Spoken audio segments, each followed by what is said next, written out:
Cuando pensamos en una casa de la antigua Pompeya, ¿qué nos viene a la cabeza? Probablemente un lugar para vivir, para estar con la familia. Pero la realidad es mucho más fascinante. Una casa romana era en realidad una máquina de influencia, un escenario perfectamente diseñado para contar una historia muy concreta sobre sus dueños. Así que hoy vamos a meternos de lleno en cómo funcionaba esta increíble herramienta de, casi, marketing personal. Esta frase, la verdad, lo clava. Vamos a darle vueltas a esta idea, porque es la clave de todo. La Domus Romana no estaba pensada principalmente para la privacidad o el confort, al menos no como lo entendemos hoy. Su propósito número uno era proyectar poder, riqueza y estatus a cualquiera que cruzara el umbral. Es que la diferencia es abismal. Nuestro concepto moderno de hogar es el de un refugio, un espacio privado.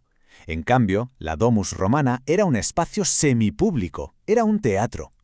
Y en ese teatro, el dueño, el pater familias, era el actor principal, el director y el productor de una obra que trataba sobre una sola cosa, su propio éxito.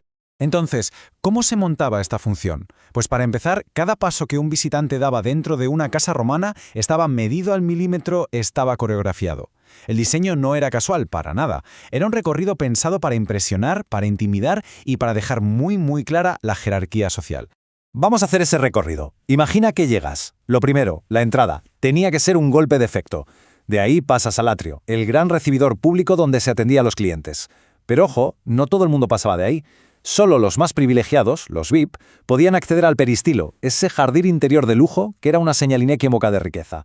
Y ya el nivel máximo, el acceso definitivo, era el triclinio, el comedor, donde se cocía todo de verdad, los negocios, las alianzas, el poder.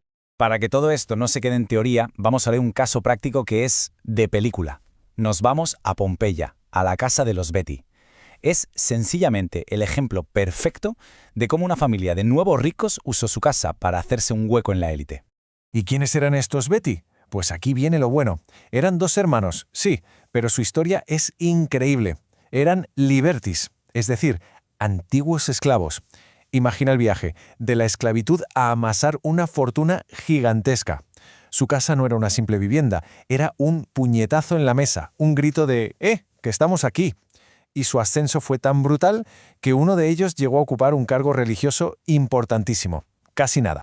Y desde luego, no se andaban con rodeos. Nada más entrar en la misma puerta, ¡zas!, te encontrabas con esta imagen de Príapo. Esto no es un adorno bonito, es una declaración de intenciones en toda regla. El mensaje es claro y directo. En esta casa sobra el dinero, tanto que lo pesamos, y además la buena suerte está de nuestro lado, sin filtros. Por si a alguien no le había quedado claro el mensaje del fresco, tranquilo, que había más. Justo en el atrio, para que lo viera todo el mundo, ¡pum!, una caja fuerte de hierro enorme. No estaba escondida en un despacho, no. Estaba ahí plantada, como una escultura. Daba igual si tenía dinero dentro o no, el mensaje era el mismo. Somos asquerosamente ricos.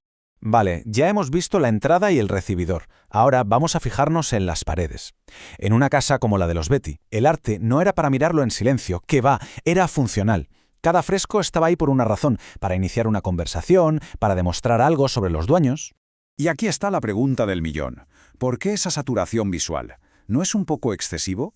Pues no, porque en este gran teatro que era la Domus, las paredes eran el guión. Contaban la historia que los Betti querían que se supiera. Una historia sobre su cultura, su riqueza y sus ambiciones. Y uno de los ejemplos más geniales es el friso de los Cupidos. En lugar de representar solo grandes mitos, aquí los Betis hicieron algo súper inteligente y personal. Pusieron a estos pequeños dioses a hacer los trabajos que a ellos, precisamente, les habían hecho ricos.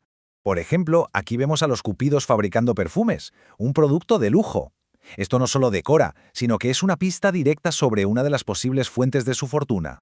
Aquí están trabajando en una lavandería, que puede sonar a algo muy normal, pero era una industria fundamental y muy lucrativa en el mundo romano. Es una forma súper elegante de decir toda esta opulencia viene de nuestros negocios. Y ya, la referencia más directa de todas, Cúpidos acuñando y pesando monedas.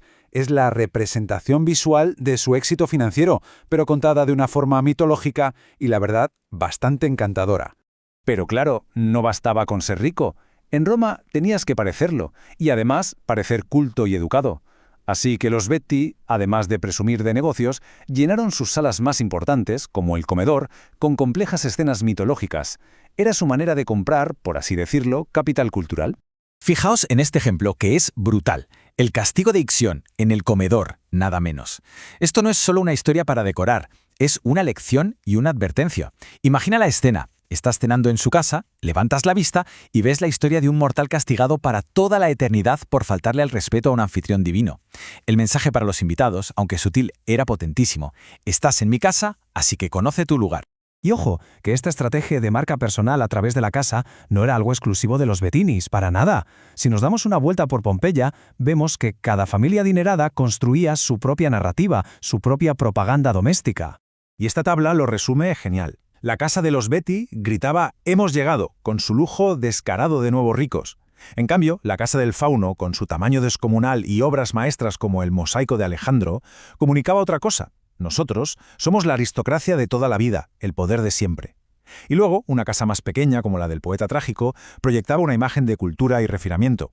Cada casa, un mensaje. Cada casa, una campaña de marketing distinta. Al final, todo esto de la Domus Pompeyana nos obliga a reflexionar. Nos demuestra que un hogar nunca es solo un refugio, siempre es, en cierta medida, una declaración. Y esto nos lleva a una última pregunta para que le demos una vuelta.